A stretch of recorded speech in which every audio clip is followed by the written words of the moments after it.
Hello, all of you. Welcome you all on Study Fair.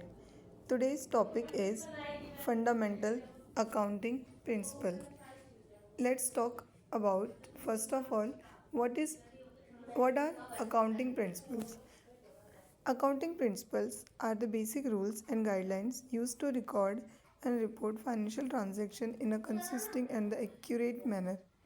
It means हम accounting principle ये हमें provide करते हैं बेसिक रूल्स एंड गाइडलाइंस जिससे कि हम अपना फाइनेंशियल ट्रांजेक्शन्स को हम रिकॉर्ड करते हैं. These principle ensure that financial statements are reliable and comparable across business.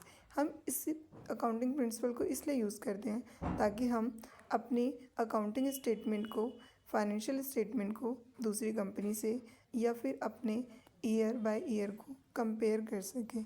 Okay चलो तो कुछ हम इसके कुछ प्रिंसिपल्स पढ़ते हैं. First of all let's talk about first principle. First is accrual principle. What does accrual principle says?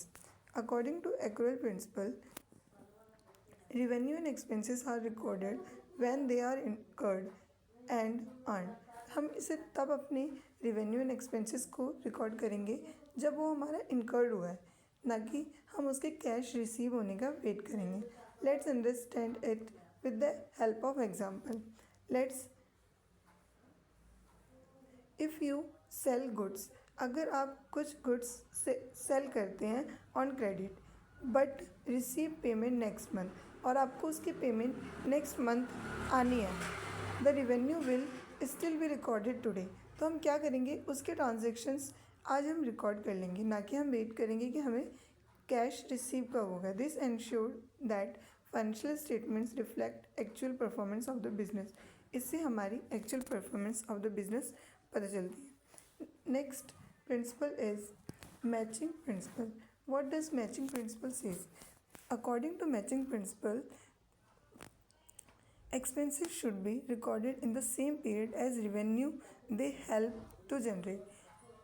अगर आपको कुछ रिवेन्यू हुई है और रिवेन्यू को जनरेट करने के लिए अगर आपको कुछ एक्सपेंसेस करने पड़े तो उसको भी रिकॉर्ड उसे सेम टाइम पे सेम पीरियड में हम करते हैं according to matching principle. Let's understand it with the example of with the help of example. If a company earns revenue from selling products in March, like आपने कोई product sale करा है in March month में, the expenses related to those products like manufacturing, आपको उसके production में manufacturing cost आई है तो आप उसको कब रिकॉर्ड करेंगे, आप उसे मार्च में ही रिकॉर्ड करेंगे. Even if the payment for those expenses is made later, चाहे हमें उसके लिए कॉस्ट बाद में पेमेंट करनी पड़े बट फिर भी हम उसकी ट्रांजेक्शन रिकॉर्ड उसी टाइम कर लेंगे according to matching principle. Let's talk about next is third consistency principle. What does consistency principle say? According to consistency principle, require that business use the same accounting method. इसमें क्या होता है, आपको same accounting method को use करना होता है every year. आप एवरी ईयर चेंज नहीं कर सकते from one period to next period allowing for comparability of financial statements over the time, ताकि आप क्या कर सकें, उसकी ईजिली कंपेयर कर सकें.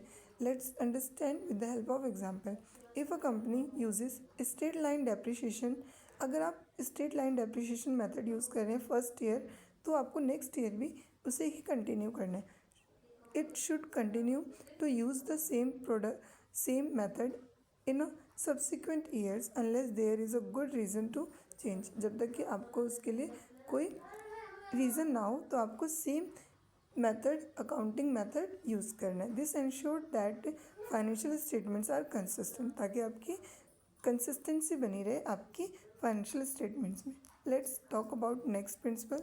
Next is fourth principle, going concern principle. According to this, assume that a principle that business will continue operations indefinitely. आपको ये एज्यूम करना होता है कि आपने जो बिज़नेस स्टार्ट करा है वो इंडेफिनेटली टाइम के लिए चलेगा unless there is evidence to the contrary. आपको क्या ये एज्यूम करके बिजनेस को ऑपरेट करना है कि ये बिजनेस मेरा कंटिन्यू चलेगा। ये कौन सा प्रिंसिपल कहता है? गोइंग कंसर्न कंसेप्ट कहता है। Let's understand with the help of example. When preparing financial statements, the assumptions is made that the company will keep operating in the future and therefore its assets are valued based on long term use, not immediately liquidation. It means आपको long term uses के लिए सब कुछ use करना है long term के लिए, not for short term. Next, conservatism principle. According to this principle, the conservative principle means being careful in accounting. आपको accounting में बहुत ही careful होना होता है. It ensures that losses are recorded as soon as there is chance they might happen. आपको losses को तब record करना है जब आपको लगे कि मेरे लॉसेस अब होने वाला है या ये लॉसेस मुझे फ्यूचर में हो सकता है. But profit are only recorded when they are completely certain. लेकिन आपको प्रॉफिट जब ही रिकॉर्ड करना है जब आपको प्रॉफिट अर्न हो चुकी हो. लेकिन आपको लॉसेस रिकॉर्ड कर सकते हैं. आपको जब लग रहा है कि मुझे लॉसेस हो सकता है नेक्स्ट मंथ, तो आप उसको अभी से ही रिकॉर्ड करके रख सकते हैं, लेकिन आपको प्रॉफिट रिकॉर्ड नहीं करना. And let's understand with the example. If there is a chance that company will loss money on a bad डेप्ट. अगर कंपनी को लग रहा है कि मुझे बैड डेप्ट लॉस हो सकता है, that potential loss should be recognize right way. आपको क्या करना है? बैड डेप्ट्स की ट्रांजेक्शन कर देना है. However expected profit should only be recognized only there is actual realized. अगर आपको लेकिन प्रॉफिट आपको तभी रिकॉर्ड करना है जब आपको रियलाइज्ड हो जाएगा, जब वो आपको मिल जाएगी. Okay, so for today only 5 principles we learned, and I hope you like my video, and I hope you all will support me. Thank you.